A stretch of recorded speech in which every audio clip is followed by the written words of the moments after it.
Una librería es un archivo de AppScript que contiene funciones que puedes reutilizar en otros proyectos.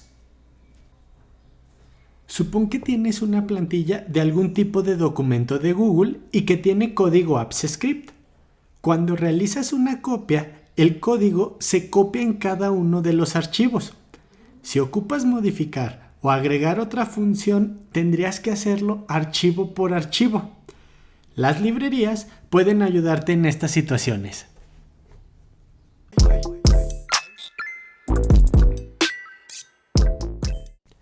Vamos a crear un standalone script, es decir, que no está integrado a ninguna de las aplicaciones de Google.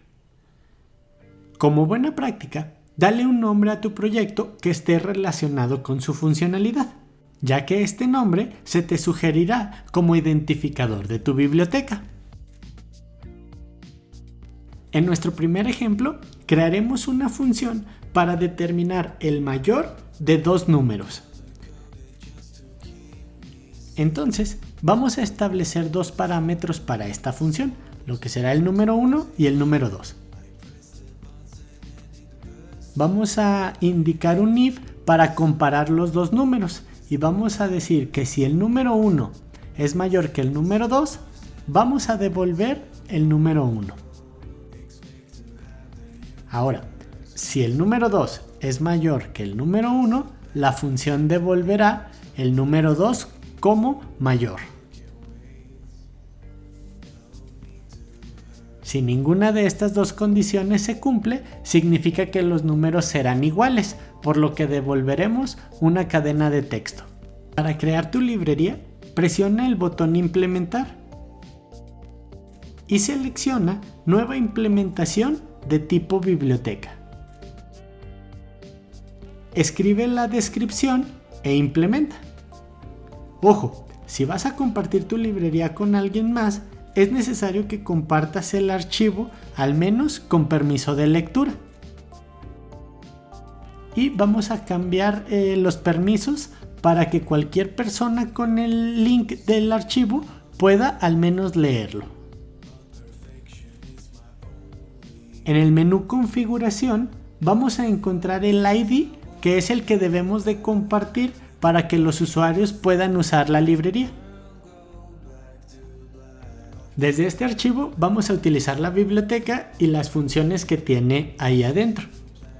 Para usar una librería y sus funciones, solo tienes que teclear el identificador, como cuando usas uno de los servicios de Google. Entonces aquí solamente vamos a pegar el ID que habíamos copiado, vamos a presionar Buscar. Una vez que ya la encontró, debes de elegir una versión. Yo voy a elegir modo de desarrollo para que los cambios se reflejen automáticamente. Y abajo debes de elegir el identificador de tu biblioteca. En este caso yo voy a dejar la que ya me sugiere, que es gestión de usuarios, es decir, el nombre del proyecto que creamos anteriormente. Aquí voy a crear una función que se llame encontrar mayor. Y desde la variable resultado vamos a mandar llamar a la librería. Voy a escribir gestión de usuarios, voy a dar un punto y si te fijas ya nos aparece la función que creamos en el proyecto. Agregamos los argumentos de la función. Como puedes ver, nos pide 2. Entonces voy a elegir 3 y 14. Realizamos un console de la variable resultado. Corremos la función.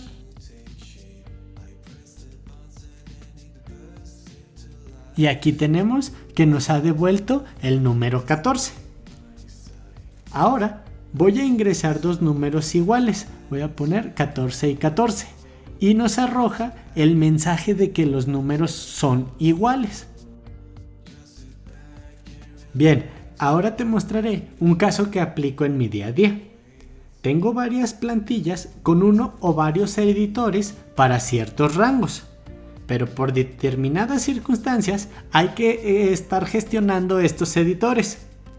Para no hacerlo de forma manual, hoja por hoja, o reescribir el código spreadsheet por spreadsheet, utilizo una biblioteca. Si quieres que el editor de secuencia de comandos muestre a los usuarios de la librería la función de autocompletado y que genere la documentación, utiliza el JS-Doc-Style para documentar tus funciones. Voy a agregar la descripción de la función o su objetivo principal.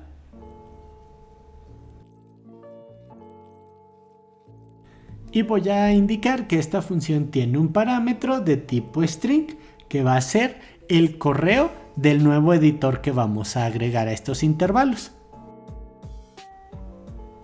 Creamos la función editor con un parámetro que será el correo del usuario, como lo venimos diciendo. Almacenamos en la variable ss el spreadsheet desde donde se invoca la función. Y almacenamos en la variable sheets todas las hojas que contiene el documento.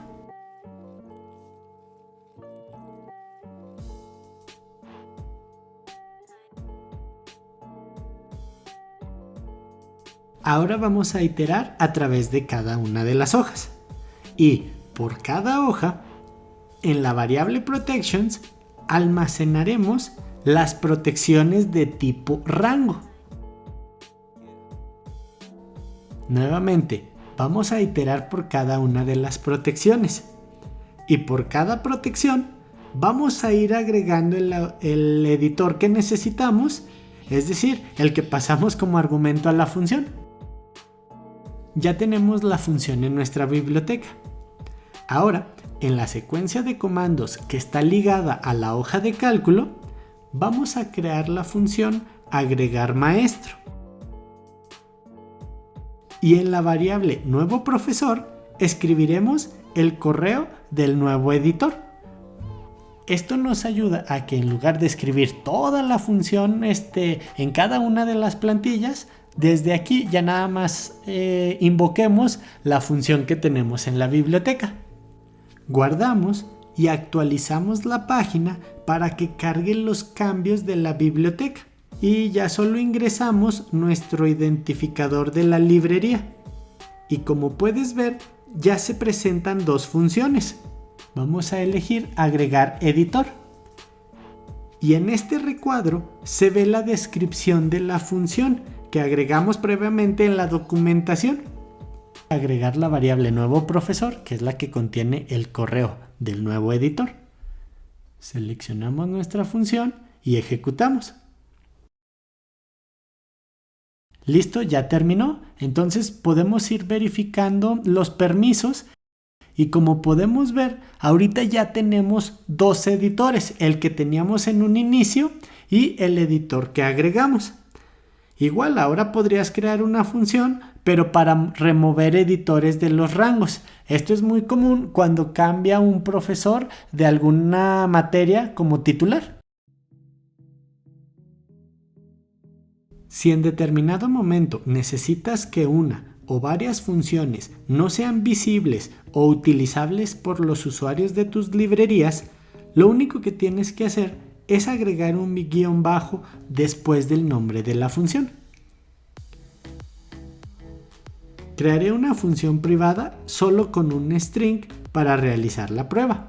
Voy a ponerle un console que diga no me veo. Nos vamos al script de nuestro archivo, el que está aparte, actualizamos, voy a crear o voy a escribir el identificador de la función y si te fijas, la función privada no aparece. ¿Por qué? Porque tiene el guión bajo en la definición. Vamos nuevamente a la biblioteca y ahora le vamos a quitar el guión para que sea nuevamente una función pública, aunque el nombre va a decir privada. Entonces, igual regresamos, actualizamos. Nuevamente escribimos el identificador de la biblioteca. Y ahora ya aparecen las tres funciones disponibles. Entonces esto en ocasiones te puede ser útil para indicar qué funciones sí están disponibles y cuáles son funciones de ayuda o funciones privadas. Bien, pues ya tienes una idea de qué son las librerías y cómo utilizarlas. Si te sirvió el video, dale like, comparte y o suscríbete para seguir creando contenido.